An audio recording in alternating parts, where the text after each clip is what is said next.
Senator Elizabeth Warren announcing a new wealth tax on the ultra-rich. This is her idea, campaign idea, which would be 2% added on top for Americans with more than $50 million in assets.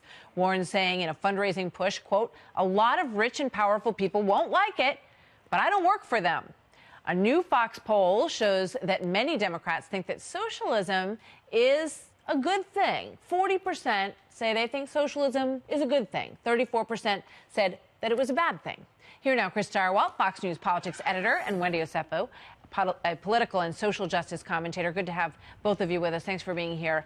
Thank you. Wendy, let me start with you. What does that number say to you? You know, do you find that number disturbing, or do you think it's something that's a good place for Democrats to look when they're putting together their policies for 2020?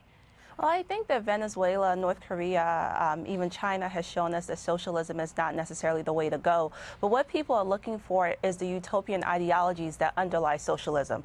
That is, they want that, human beings don't want for anything and that we have equality. And I think that that's what Warren is trying to say here. Her approach may not necessarily be the best, but a Gallup poll also showed that, most millennials don't even know what socialism really is. So I think that that's another issue here, is that when people are talking about socialism, they're thinking about the ideologies that speak to it, but not necessarily what it will take and how it could turn a government on its head. But what cannot be lost in the conversation is the fact that when we have individuals who are not making any money and then others who are billionaires, and that is a problem, especially in our great nation, which is supposed to be the leader. So that is the biggest issue. I think it's an interesting point. I mean, I think a lot of people on all sides of the fence agree that income disparity and how exaggerated it has become is probably not a great thing, but that's a long way away, Chris Stirewalt, from deconstructing capitalism and the economy that has been so prosperous for the United States and exchanging it for something that looks like Venezuela, which frankly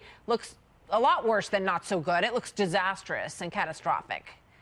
Right now, what Warren is proposing would be very popular with the general electorate. Absolutely. A big tax on very rich people is always popular. Over $50 million. Over $50 million, they like it. And guess what our poll also found is that when you get over about $250,000, tax increases on the wealthy get quite popular. Remember, Donald Trump got elected president because he was a populist. The energy in the country right now is populist energy. It's eat the rich. It's against entrenched, powerful people. Elizabeth Warren's trying to get in on that. However, and this is the real danger that Democrats face now, if they allow their party, no matter who the nominee is, I don't think they're going to nominate Elizabeth Warren, but if whoever the survivor is. Who do you think they're going to nominate, Chris? I'd say the Kamala one to beat Harris. right now, is Kamala Harris is the one to beat right now. But for Democrats, if they're branded, if the eventual nominee is branded as a socialist or branded in this way, if they allow the Republicans and Donald Trump to define them as that, then they got no shot because they need to make the election about Trump. Yeah, let's put up the people that are declared so far and the people who have announced exploratory committees. I think it's very interesting that the two of you both said Kamala Harris is the one to beat here. Wendy, why do you say that? I think Kamala Harris brings a new, fresh set of energy to the Democratic Party. I think that she speaks to all of the marginalized populations that Donald Trump has just really outed during his presidency. She is a daughter of immigrants. She's a female. She's a minority. She just speaks to so much of what people need right now in that new energy. I do think that some people have touted a Biden-Harris ticket and what that will look like. I will actually flip that on its head and say a Harris-Biden ticket, where Harris is the president and Biden is the VP. But he's done it before. He knows how to do that job. Absolutely. And not to mention, she's my sorority sister. So, she has everything that we need to be the president of the United States of America. 5 seconds, Chris. Quick thought. Happy Friday. Glad to be with you.